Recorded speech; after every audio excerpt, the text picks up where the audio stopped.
नमस्कार। टीवी 9 बिहार झारखंड पर आपका स्वागत है और खास कार्यक्रम राग बिहारी के साथ मैं हूं भविष्य त्यागी। बिहार में जैसे जैसे चुनाव की नजदीक पास आ रही है वैसे वैसे बिहार की राजनीति दिलचस्प हो रही है। दिलचस्प इसलिए क्योंकि हर एक पार्टी, हर एक गठबंधन अपनी अपनी कड़ी काटे कसने में लगे हैं, रणनीतियों को सुलझाने में लगे हैं और उनमें कसावट लाने में लगे हैं। लेकिन चीजें कहीं उलझ रही हैं, कहीं बिगड़ रही हैं। इसके साथ साथ आज राग बिहारी में जिन चीजों पर जिन राजनीतिक मुद्दों पर बिहार के हम चर्चा करेंगे उसमें सबसे पहला बीजेपी की रणनीति और बीजेपी के मिशन की होगी। दरअसल हर एक राजनीतिक दल जाहिर है चुनाव जीतने के लिए चुनाव लड़ता है, लेकिन बीजेपी चुनाव जीतने से ज्यादा किसी और चीज पर भी फोकस कर रही है। क्या है बीजेपी का वो मिशन जिस पर जीत से ज्यादा बीजेपी का फोकस है? इसके साथ साथ चूंकि एनडीए ने अपना घोषणा पत्र भी जारी कर दिए, इससे पहले महागठबंधन अपना तेजस्वी प्रण नाम से जो घोषणा पत्र है वो जारी कर चुकी है। अब जब एनडीए ने अपना घोषणा पत्र जारी किया है तो चर्चा हो रही है पंचामृत गारंटी की। आखिर ये क्या है ये भी जानेंगे।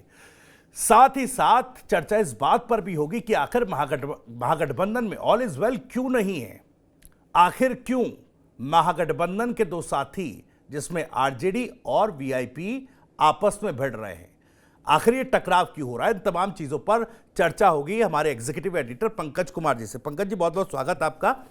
और सर, मेरा पहला सवाल बीजेपी से शुरू हो रहा है। बीजेपी के लिए कहा जा रहा है कि जी से ज्यादा फोकस किसी और मिशन पर बीजेपी कर रही है। आखिर वो क्या है?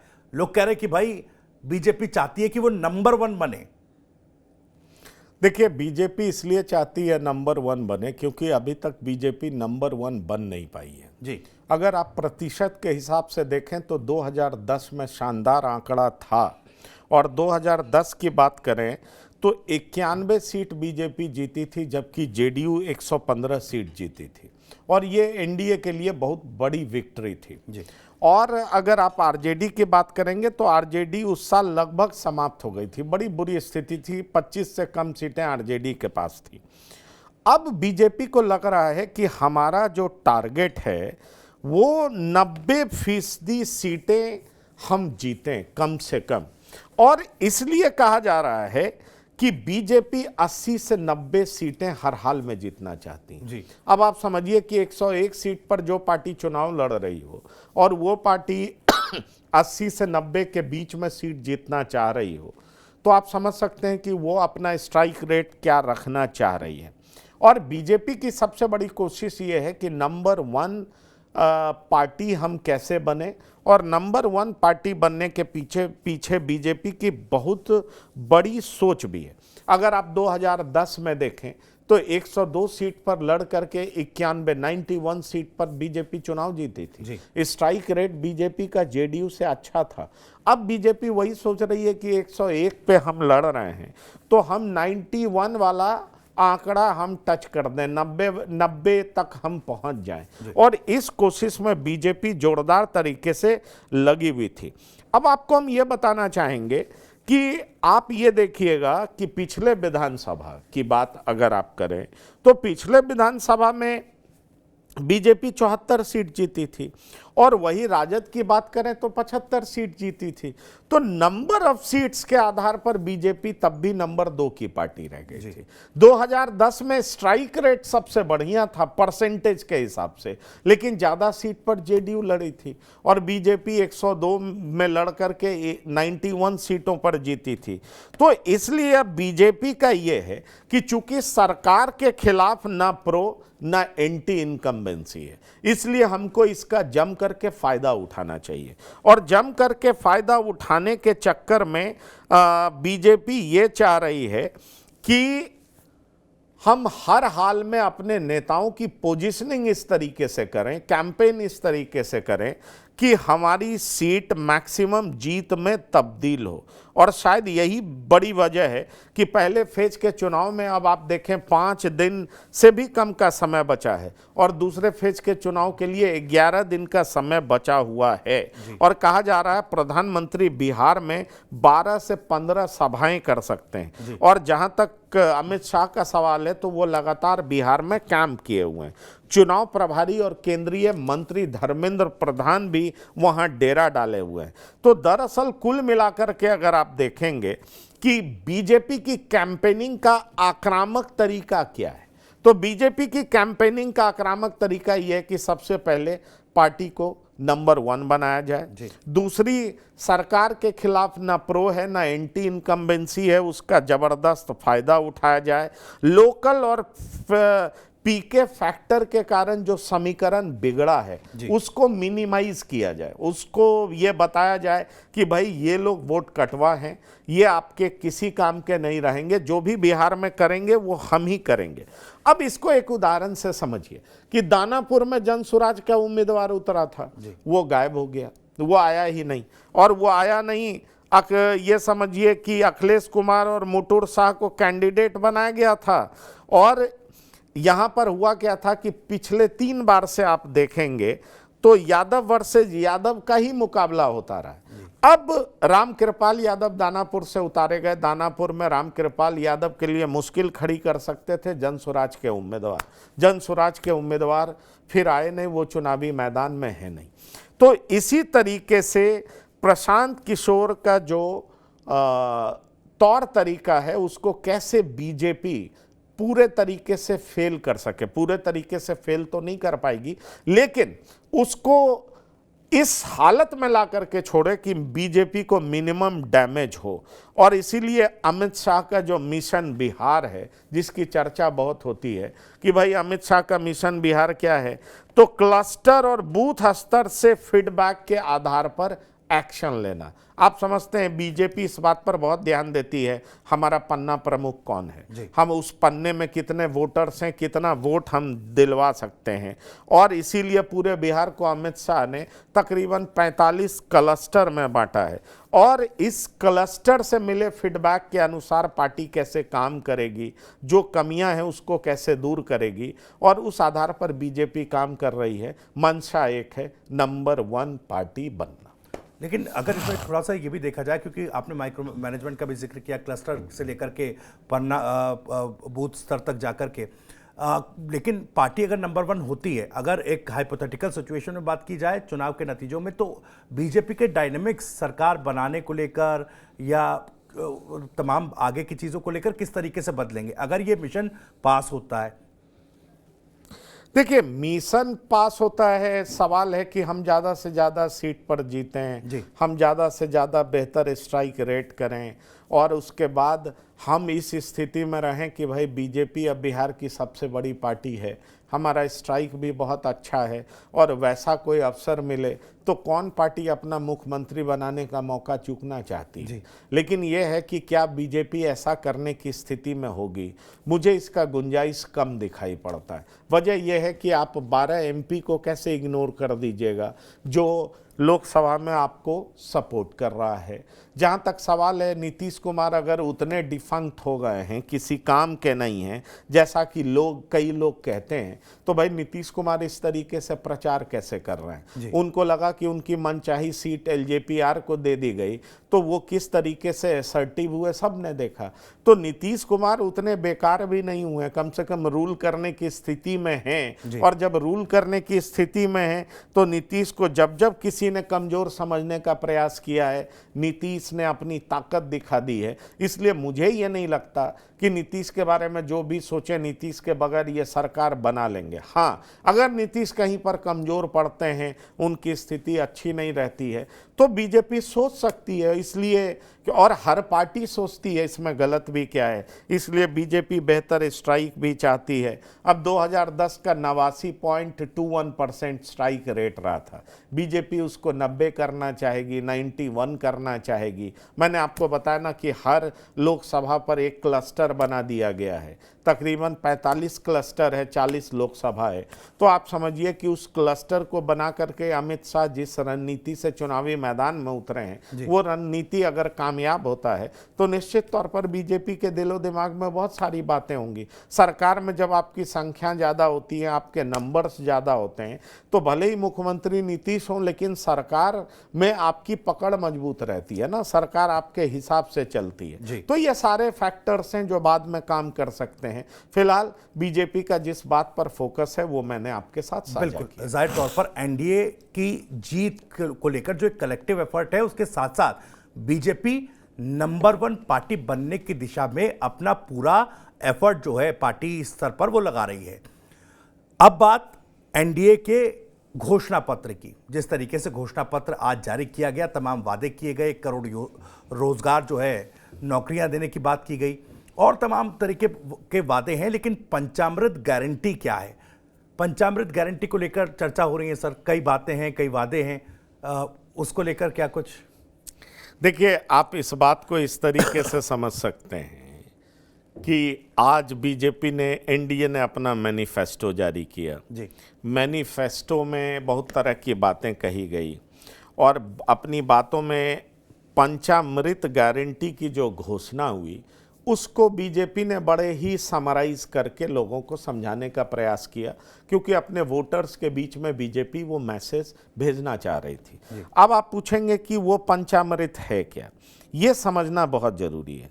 तो अगर आप पंचामृत की तरफ देखेंगे तो दरअसल 5 गारंटियों वाली बात है और एनडीए कह रही है मुफ्त राशन, 125 यूनिट की बिजली, मुफ्त बिजली, 5 लाख रुपए तक का मुफ्त उपचार, 50 लाख पक्के मकान और सामाजिक सुरक्षा पेंशन सुनिश्चित किए जाने की बात। जी। अब सवाल उठता है कि एनडीए का यही संकल्प वोटरों को कितना लुभा पाता है, ये एक बड़ी बात है। क्योंकि देखिए, सामाजिक सुरक्षा पेंशन भी बहुत बड़ी चीज़ होती है। दरअसल बहुत सारी महिलाएं होती हैं, विडो होती हैं, बहुत सारे वृद्ध होते हैं जिनके पास खाने का, क्योंकि उनके पास काम करने की कोई ताकत नहीं रह जाती है। अगर सरकार के तरफ से सामाजिक सुरक्षा पेंशन मिलता है तो उनके लिए ये जीने खाने का एक जरिया बन जाता है। जब आप 50 लाख नए मकान की बात करते हैं तो बहुत सारे ऐसे लोग होते हैं जो झोपड़ी में रहते हैं, उनका मकान तेज हवा में उड़ जाता है,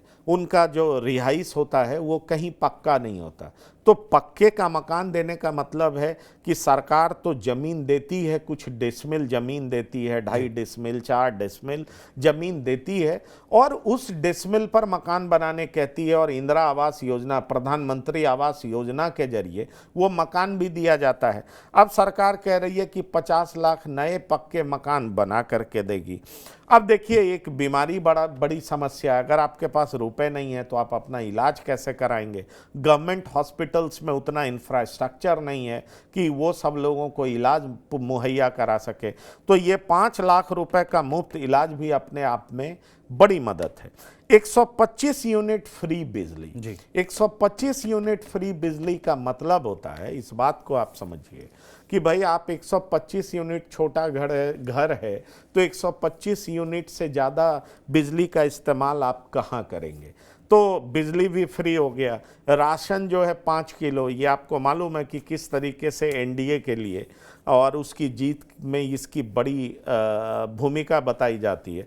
तो 5 किलो का मुफ्त राशन मतलब एक परिवार को, और ख़ास तौर पर वैसे लोगों को जो गरीब हैं, बिलो पॉवर्टी लाइन हैं, उनको कैसे सामाजिक सुरक्षा दिया जाए, उनको जीने का कैसे हक दिया जाए, वो कैसे जी सकें और जीने के लिए कैसे राशन दिया जाए, फ्री बिजली दिया जाए, पक्के का मकान दिया जाए, सामाजिक सुरक्षा पेंशन दिया जाए और 5 लाख रुपए का मुफ्त इलाज दिया जाए। और इसी बात को हाईलाइट कर रही है एनडीए, ताकि वो ज़्यादा से ज़्यादा वोटर्स के बीच में ये बात पहुंच सके कि कैसे एनडीए उनकी चिंता कर रही है। बिल्कुल, सोशल सिक्योरिटी को ज़्यादा ध्यान में रखा गया और उसके इर्द गिर्द जो पंचामृत गारंटी की बात है और उसके ज़रिए एक नैरेटिव महागठबंधन के मैनिफेस्टो से बेहतर बनाने की कोशिश है। लेकिन इसमें सवाल ये कि कितना अपील ये लोगों को कर पाएगा। पंचामृत गारंटी एक अच्छा सुनने में भी नाम लग रहा है, लेकिन चूंकि बिजली का जिक्र आपने किया, उधर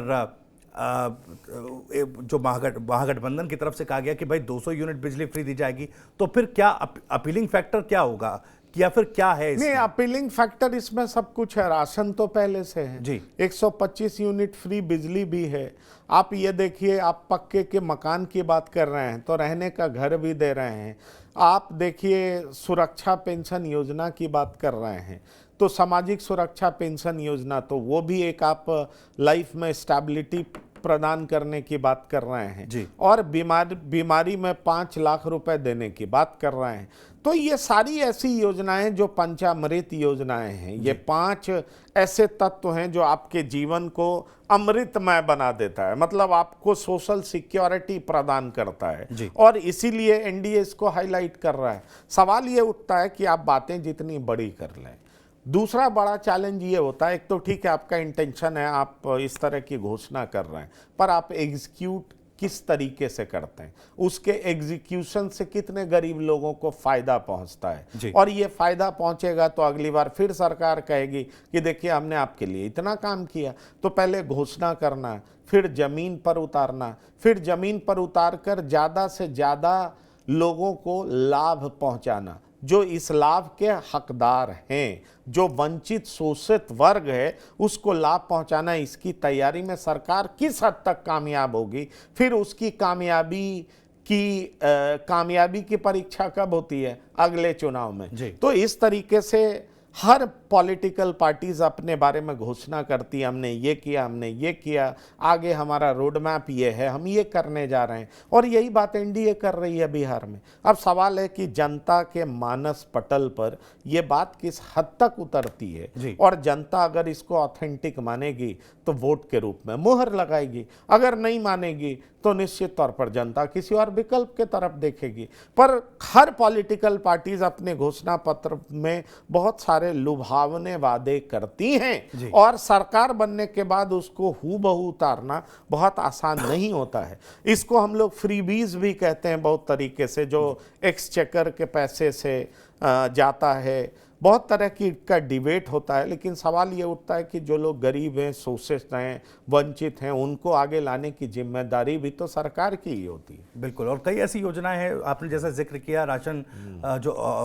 राशन है वो गरीबों को, जो बिलो पॉवर्टी लाइन है, उन तरह के परिवारों को जो दिया जा रहा है, जो कि पहले से एनडीए या यूं कहे कि बीजेपी की सरकारें जो इम्प्लीमेंट कर चुकी हैं, और उसका चाहे किसान सम्मान निधि की बात की जाए और किसानों के खाते में जिस तरीके से पैसा दिया बीजेपी सरकार ने, तो कहीं ना कहीं उसी तरीके से सोशल सिक्योरिटी को फोकस में रखते हुए पंचामृत गारंटी बिहार में एनडीए ने दे दी है। अब कितना अपील ये वोटर्स को करेगी आने वाला वक्त बताएगा। लेकिन बिहार की राजनीति से जुड़ा एक और मुद्दा बड़ा चर्चा में है, वो महागठबंधन से जुड़ा हुआ, जिसमें दरभंगा की एक सीट पर वीआईपी और आरजेडी आमने सामने है।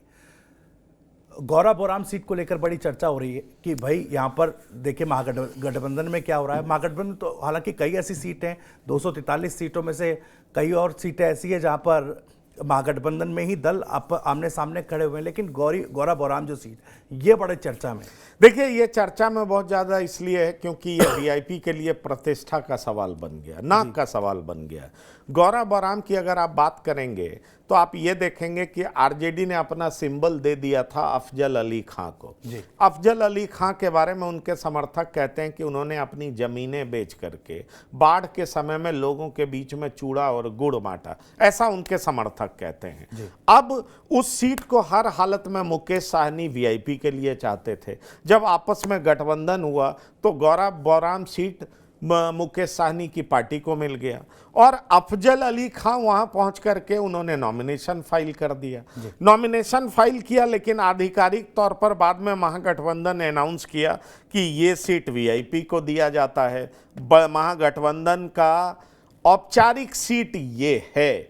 अब सवाल उठता है कि आपने औपचारिक सीट बता दिया, पर लालू प्रसाद ने सिंबल तो दे दिया था अफजल अली खां को। अफजल अली खां विड्रॉ करने के लिए तैयार नहीं हुए। बाद में आप आधिकारिक घोषणा करते रहिए, उससे क्या फर्क पड़ता है। वो कैंडिडेट जब तक वापस नहीं लेता है तो फिर मुकेश साहनी नाराज होते हैं और कहते हैं कि मैंने चुनाव आयोग से कहा कि भाई उनको आप डिस्क्वालीफाई करिए, लेकिन चुनाव आयोग ने ऐसा नहीं किया। अब ये मुकेश साहनी बेहतर बता सकते हैं कि किस कानून के तहत उनको डिस्क्वालीफाई करने की बात कर रहे हैं, जब भाई आरजेडी ने अपना सिंबल दे दिया और उस सिंबल पर वो चुनाव लड़ रहे हैं। लेकिन बहरहाल मुकेश साहनी ने कहा कि वो कोर्ट में जाएंगे और कोर्ट में जाने के बाद चुनाव आयोग के खिलाफ शिकायत दर्ज करेंगे। स्थिति ऐसी बन गई है कि महागठबंधन के दो दल एक मुकेश साहनी के भाई संतोष साहनी चुनाव लड़ रहे हैं। पहले मुकेश साहनी ही वहां से चुनाव लड़ेंगे ऐसी बात कही गई थी, लेकिन मुकेश साहनी चुनाव में नहीं उतरे। वजह बहुत तरह की बताई जाती है। मुकेश साहनी के विरोधी कहते हैं कि वो चुनाव लड़ने से डर गए, उनको डर लगा कि वो चुनाव में उतरेंगे तो हार जाएंगे, जैसे कई बार ऐसा हुआ है। लेकिन मुकेश साहनी चुनावी मैदान में इसलिए नहीं उतरे क्योंकि उनको लग रहा था कि अगर वो चुनावी मैदान में उतरेंगे तो एक विधानसभा से वो बंध जाएंगे, और एक विधानसभा से बंध जाएंगे तो वो अपने जो उम्मीदवार हैं उनके लिए कैंपेन कैसे करेंगे, इसलिए मुकेश साहनी वहां पर नहीं उतरे। पर ये फैक्ट इतना ही इंटरेस्टिंग नहीं है। आपको बता दें कि एक अधिकारी जो IRS अधिकारी हैं, JNU से पढ़े हुए हैं, वो बीजेपी के उम्मीदवार हैं और उनका नाम सुजीत कुमार सिंह है। उनकी पत्नी पिछले बार 2020 में VIP से चुनाव लड़ी थी, नाम उनका सवर्णा सिंह था। सवर्णा सिंह चुनावी मैदान में उतनी, जीत भी गई, और जब VIP पार्टी टूटी तो टूटने के बाद ऐसा हुआ कि वो सवर्णा सिंह बीजेपी में चली आई। आपको याद होगा 5 लोग इधर आ गए थे। अब सवर्णा सिंह खुद इस बार चुनावी मैदान में नहीं उतरी, उनके पति सुजीत कुमार सिंह उतरे। तो बीजेपी से सुजीत कुमार सिंह है।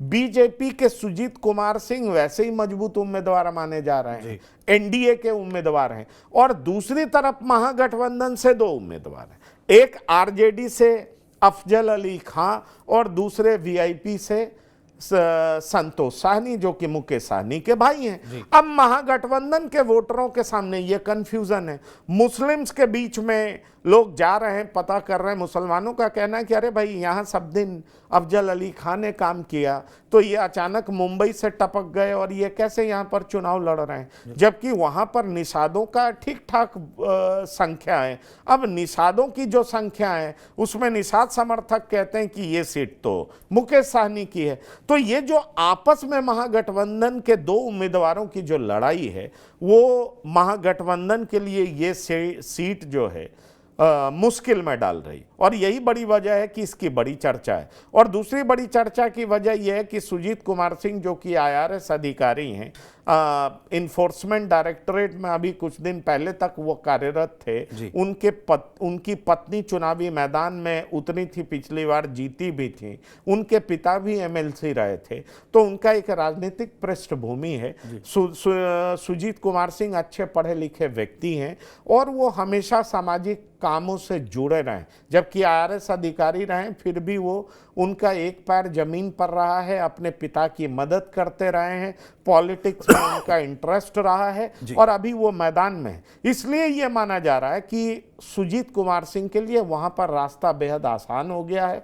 सुजीत कुमार सिंह का पलड़ा भारी बताया जा रहा है गौरा बौराम में। उसकी एक तो बड़ी वजह यह है कि सुजीत कुमार सिंह खुद कॉम्पिटेंट हैं, उनका राजनीतिक पृष्ठभूमि है, उनके पिताजी भी बीजेपी से MLC थे, कोरोना काल में उनकी मौत हो गई थी, वो भी सुर्खियां बटोरा था बिहार में। फिर उनकी पत्नी चुनावी मैदान में उतरी, पिछली बार वो VIP से लड़ी थी। शायद मुकेश साहनी इसी बात का बदला लेना चाह रहे होंगे कि VIP के कई सारे उम्मीदवार जो कि विधायक बने टूटकर बीजेपी में मर्ज कर गए।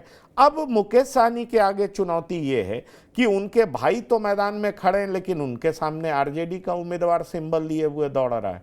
तो इन दोनों की आपस की लड़ाई सुजीत कुमार सिंह के लिए रास्ता तो ऐसे भी आसान बना रहा है। इसलिए कहा जा रहा है कि सुजीत कुमार सिंह के लिए का पलड़ा वहां पर भारी है। चलिए, फिलहाल बहुत बहुत शुक्रिया इस तमाम जानकारी के लिए। तो फिलहाल इस सीट पर जिस तरीके से महागठबंधन में 2 उम्मीदवारों की लड़ाई सीधे सीधे बीजेपी को फायदा पहुंचा सकती है। ऐसे में अपनी इस कंफ्यूजन को और इस तकनीकी जो एक मुश्किल खड़ी आ गई है महागठबंधन के सामने, वो कैसे इसको दूर करेगी ये देखना होगा। फिलहाल राग बिहारी में इतना ही, लेकिन बिहार से जुड़ी हर एक जानकारी को और एक खबर को सबसे पहले जानने के लिए सब्सक्राइब जरूर कीजिए TV9 बिहार झारखंड।